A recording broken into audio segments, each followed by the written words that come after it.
नमस्कार, आप देख रहे हैं सिटी सेंटर शो। मुंबई से मैं हूं पूजा भारद्वाज। शुरुआत कर रहे हैं हाथरस की खबर के साथ।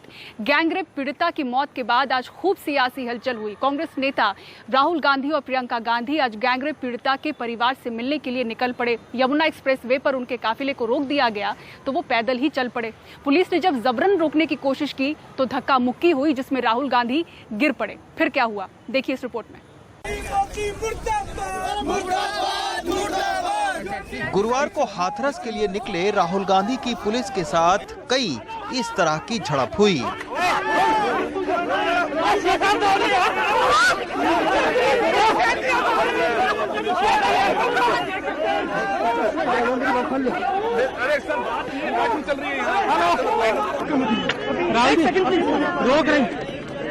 राहुल गांधी गिरे, फिर उठे, फिर बढ़े। वैसे इस टकराव की शुरुआत सुबह 11:30 बजे दिल्ली यूपी के डीएनडी बॉर्डर से हुई। कांग्रेस के दो कद्दावर नेता राहुल गांधी और प्रियंका गांधी के साथ दर्जनों गाड़ियों का भारी भरकम काफिला हाथरस के लिए निकला। यहां पहले से मौजूद सैकड़ों कांग्रेसी कार्यकर्ताओं के साथ भारी पुलिस फोर्स तैनात थी, लेकिन राहुल गांधी यहां से निकलने में कामयाब रहे। दर्जनों मीडिया के कैमरों और सैकड़ों पुलिस वालों से धक्का मुक्की करते हुए आखिरकार राहुल यमुना एक्सप्रेस वे पर पहुंच गए। लेकिन राहुल और प्रियंका के लिए 200 किलोमीटर दूर हाथरस पहुंचना आसान नहीं था। महिलाओं की सुरक्षा की जिम्मेदारी सरकार को लेनी पड़ेगी, सरकार को लेनी पड़ेगी, योगी जी को लेनी पड़ेगी। जिस तरह से महिलाओं के साथ अत्याचार हो रहे हैं प्रदेश में, वे बिल्कुल बंद करवाने चाहिए और उनके जो अपराधी हैं उनके खिलाफ सख्त से सख्त कार्रवाई होनी चाहिए, क्योंकि ये स्थिति पिछले साल में बदली नहीं है। आपको याद होगा पिछले साल तकरीबन इसी समय हम उन्नाव की बेटी की लड़ाई लड़ रहे थे और आज ये स्थिति है कि आज हर रोज उत्तर प्रदेश में 11 रेप के केस दर्ज हैं। दोपहर को यमुना एक्सप्रेसवे पर जब पुलिस ने राहुल गांधी को रोकने की कोशिश की तो वो गाड़ी से उतर गए और पैदल हाथरस जाने लगे।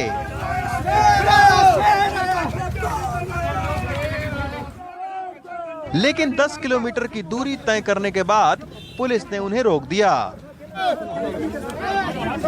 करीब 3 घंटे तक यमुना एक्सप्रेसवे पर चले इस राजनीतिक ड्रामे का अंत राहुल गांधी और प्रियंका गांधी के हिरासत से हुआ।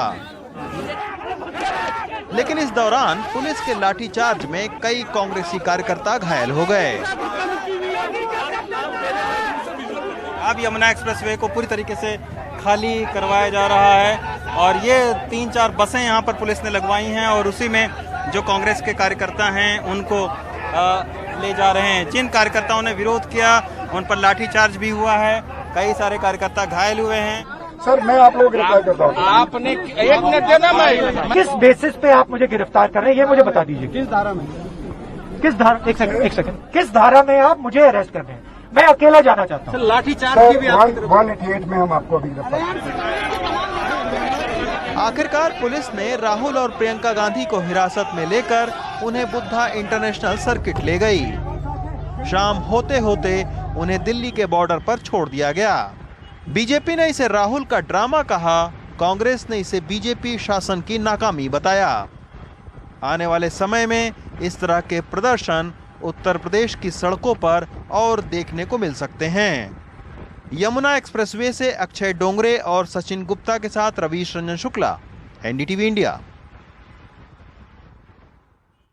इधर हाथरस में पीड़ित परिवार का कहना है कि उन्हें धमकाया जा रहा है। उधर पुलिस फोरेंसिक रिपोर्ट के हवाले से एक बार फिर से बोल रही है कि पीड़ित लड़की के साथ बलात्कार हुआ ही नहीं। आप अपनी विश्वसनीयता खत्म मत करिए।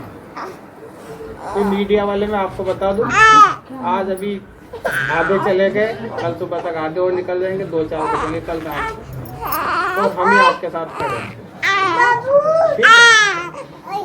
अब आपकी इच्छा, आपको बार बार बयान बदलना नहीं बदलना है, अभी हम भी बदल जाए कि नहीं। ये हाथरस के डीएम प्रवीण कुमार लक्षकार का अंदाज है। वो पीड़ित परिवार को एक तरह से चेतावनी दे रहे हैं। वहीं गांव से 1 किलोमीटर दूर पुलिस ने ये बैरिकेड खड़ी कर रखी है। यहाँ से अंदर जाने की इजाजत किसी को नहीं, यहाँ तक कि मीडिया कर्मियों को भी नहीं। पीड़ित के पिता का आरोप है कि उन्हें कैद रखा गया है। वो चाहते हैं कि जांच सीबीआई करे। दबाव देके और हमारे 3 आदमी के साइन करा लिए और उससे हम संतुष्ट नहीं हुए। और मेरी जो इसकी केस की पिटिया की जांच होनी चाहिए, सुप्रीम कोर्ट के जज के द्वारा सीबीआई जांच होनी चाहिए। हाँ, दबाव बना के कहा तो पुलिस वाले वहाँ तो सब अधिकारी है, उन लोगों ने कि तो गुलकरण ना दे। यहाँ पे बोल रहे हैं कि तुम्हारी लड़की अगर कोरोना से मर जाती तो मुआवजा मिल जाता है। ये सब धमकियाँ मिल रही हैं, पापा को धमकाया जा रहा है। ये बोल रहे हैं कि केस मतलब रफा दफा हो जाएगा, सब केस रफा दफा हो जाएगा। ये सब वीडियो दिखा देंगे। मम्मी की उल्टी सीधी वीडियो बना रखी है। जो उस टाइम में वो हालात ऐसे थे, जो मन में आ रहा वो सब लोग बोले जा रहे। यही सब करके अब ये लोग हमें यहाँ रहने नहीं देंगे। ये डीएम बहुत ज्यादा ही चालबाजी कर रहे हैं। हम लोगों के साथ में इतना प्रेशर डाल रहे हैं जबरदस्ती कि हम लोगों ने इतने लोग तुम्हारी बात का कोई भरोसा नहीं है, तुम जबरदस्ती बयान बदल रहे हो, तुम पे कौन भरोसा। पापा को बुलवा रहे, बयान बदलने से तुम्हारी कोई वो रहेगी, हम लोग दूसरी जगह चले जाएंगे। गांव और गांव के बाहर का इलाका छावनी में तब्दील कर दिया गया है। सपा, कांग्रेस और आम आदमी पार्टी के कार्यकर्ताओं ने गांव जाने की कोशिश की, लेकिन उन पर या तो पुलिस के डंडे चले या उन्हें जबरन हटा दिया गया। यहां तक कि निर्भया केस की वकील रही सीमा कुशवाहा पीड़ित का फ्री में केस लड़ने पहुंची, उन्हें भी नहीं जाने दिया गया।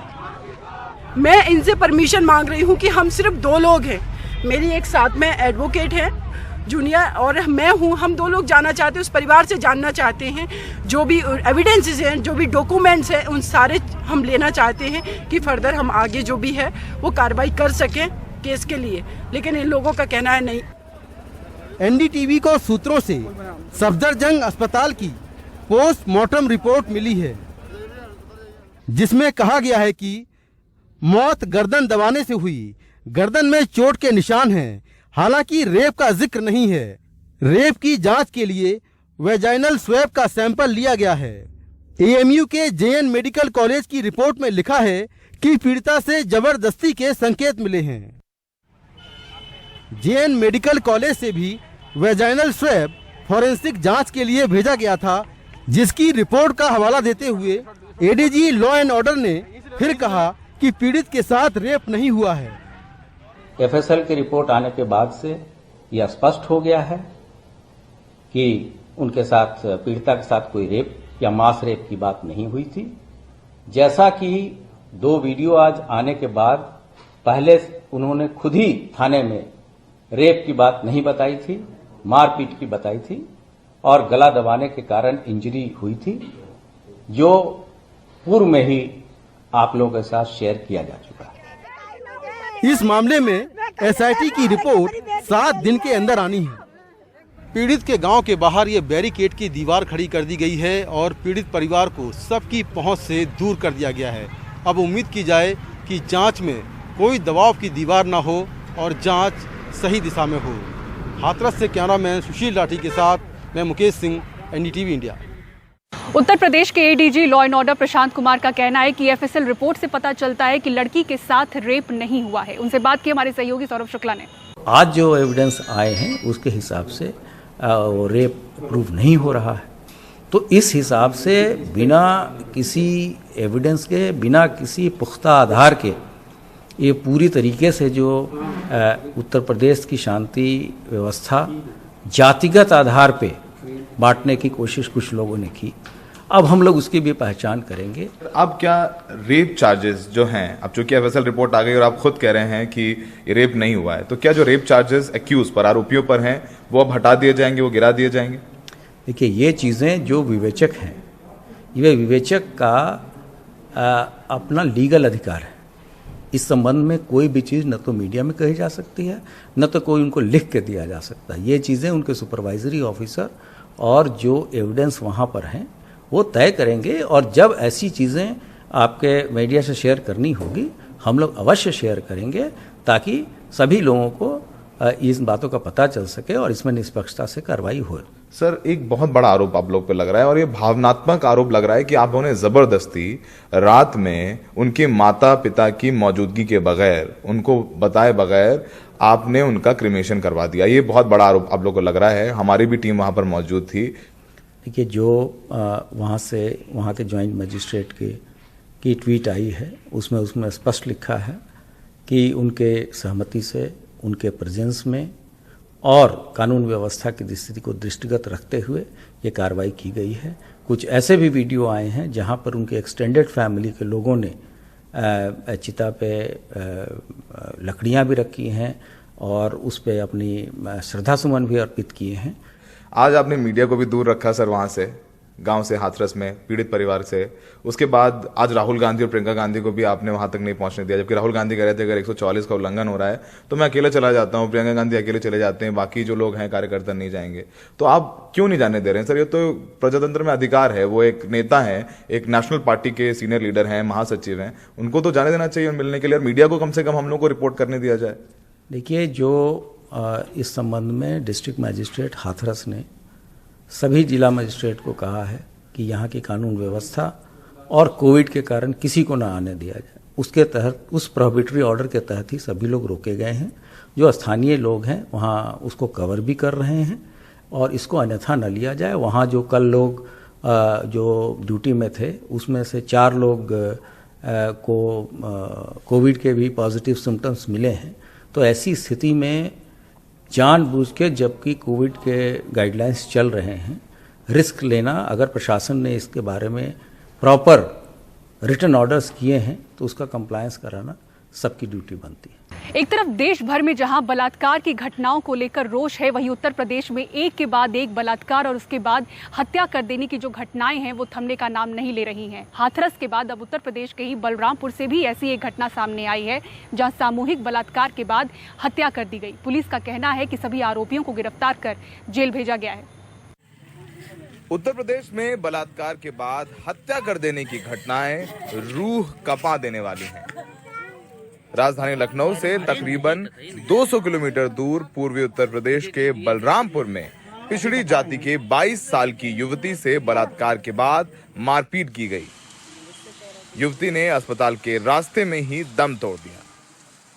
परिवार का आरोप है कि मंगलवार को पीड़ित युवती सुबह डिग्री कॉलेज में दाखिला लेने गई थी, लेकिन रास्ते में ही कुछ लोगों ने उसे अगवा कर नशीला इंजेक्शन दिया, उसके साथ शाम तक बलात्कार किया और मारा पीटा भी। आरोपियों ने शाम 7 बजे पीड़िता को ई रिक्शे से घर भेज दिया। बच्ची के न बोलने भर का ताकत था, न उठने भर का ताकत था। मुँह से आवाज ही कुछ भी नहीं निकले कि मम्मी क्या हुआ क्या नहीं, बहुत पूछे, कुछ भी नहीं बोली। फिर 10 मिनट के बाद उसके पेट में जलन होने लगा। फिर कही है मम्मी हम मर जाएंगे, हमारे पेट में बहुत जलन होती है। फिर ले गए हॉस्पिटल। परिवार वाले पीड़ित को लेकर अस्पताल भागे, लेकिन उसने रास्ते में ही दम तोड़ दिया। पुलिस का कहना है कि परिवार ने जिन 2 लोगों के खिलाफ मुकदमा लिखवाया है उनको सामूहिक बलात्कार और हत्या की धाराओं में गिरफ्तार कर लिया गया है। पुलिस का कहना है कि पोस्टमार्टम रिपोर्ट में पैर और कमर टूटने की बात सामने नहीं आई है। कुछ मीडिया चैनल्स में ऐसी खबर चल रही थी कि जिसमें बताया जा रहा था कि जो पीड़िता है उसके हाथ पैर और कमर तोड़ दिए गए थे, तो ऐसा पोस्टमार्टम में कोई भी पुष्टि नहीं हुई है। लखनऊ से 220 किलोमीटर दूर आजमगढ़ में 8 साल की छोटी बच्ची के साथ पड़ोस के ही दानिश नाम के शख्स पर बलात्कार करने का आरोप है, जिसको पुलिस ने गिरफ्तार कर लिया है। छोटी बच्ची को चोटें आई हैं और इस वक्त उसका इलाज बनारस में चल रहा है। हाथरस के बाद बलरामपुर, आजमगढ़ और बुलंदशहर में रेप की घटनाएं सामने आई हैं और यहां तक कि बलरामपुर में परिवार का कहना है कि लड़की की कमर और पैर भी तोड़ दिए गए। पुलिस जबकि मना कर रही है, लेकिन उसमें मृत्यु हो गई है लड़की की। सवाल सबसे बड़ा यही उठता है कि इन तमाम मामलों में इंसाफ देने की बजाय पुलिस लीपापोती में क्यों लग जाती है। लखनऊ में सहयोगी राजेश, विनीत और प्रेम सिंह के साथ Saurabh Shukla, NDTV India.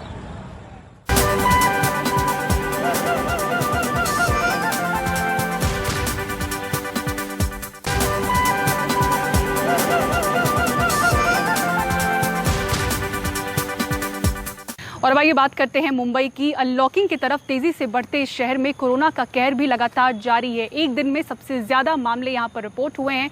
BMC का कहना है कि जिस तरह से अनलॉकिंग हो रही है, मामले और भी बढ़ सकते हैं। 2654 एक दिन में कोरोना संक्रमण के सबसे ज्यादा मामले, जबकि एक दिन में 46 मौतें हुई हैं। डबलिंग की दर गिरकर 66 दिन पर आ गई है, जो 25 अगस्त को 88 दिनों पर पहुंची थी। बीएमसी का ये डैशबोर्ड बताता है कि प्राइवेट अस्पतालों के आईसीयू और वेंटिलेटर बेड्स 89% फुल हैं। ऐसे में बीएमसी ने शहर के करीब 22 नर्सिंग होम्स और निजी अस्पतालों को ऐसे नोटिस जारी कर चेतावनी दी है कि हर 1 घंटे में बेड की जानकारी डैशबोर्ड पर अपडेट करें, नहीं तो कार्रवाई के लिए तैयार रहें। बीएमसी के एडिशनल म्युनिसिपल कमिश्नर मानते हैं कि अनलॉकिंग में मामले और बढ़ सकते हैं, लेकिन बेड, ऑक्सीजन से लेकर जीवन रक्षक दवा का पूरा इंतजाम है। मरीजों के इलाज के लिए बीएमसी ने 72,000 रेमडेसिविर इंजेक्शन का ऑर्डर किया है। हमारे पास में काफ़ी मात्रा में बेड आज उपलब्ध है, करीब 40% बेड उपलब्ध है। उसमें ऑक्सीजन सप्लाई के 30% आईसीयू भी है और वेंटिलेटर भी पर्याप्त मात्रा में उपलब्ध है। निजी अस्पतालों को भी हमने आगाह किया है कि अब अपना जो खाली बेड है उसकी जानकारी समय समय पर उस पर अपलोड कर दे। इसके साथ ही हमारे पास में जैसे ऑक्सीजन सप्लाई की तो पूरी पर्याप्त मात्रा में है, लेकिन मेडिसिन जो कभी कभी किल्लत आ जाती है तो वो मेडिसिन भी पर्याप्त मात्रा में उपलब्ध हो, इसलिए हमने उसका ऑर्डर दे रखा है। उसका सप्लाई भी हमारे पास शुरू हो चुका है। 5 अक्टूबर से होटल, रेस्टोरेंट सीमित क्षमता के साथ खोलने की इजाजत मिली है। नए दिशा निर्देशों के मुताबिक ट्रेनों की संख्या भी बढ़ेगी। मुंबई जहां अनलॉकिंग में अपनी रफ्तार पकड़ रही है, कोरोना के ये आंकड़े चिंतित करते हैं। मुंबई से पूजा भारद्वाज की रिपोर्ट, एनडीटीवी इंडिया के लिए। और इसी के साथ सिटी सेंटर शो में मुझे दीजिए इजाजत, लेकिन खबरों के लिए देखते रहें एनडीटीवी इंडिया। नमस्कार।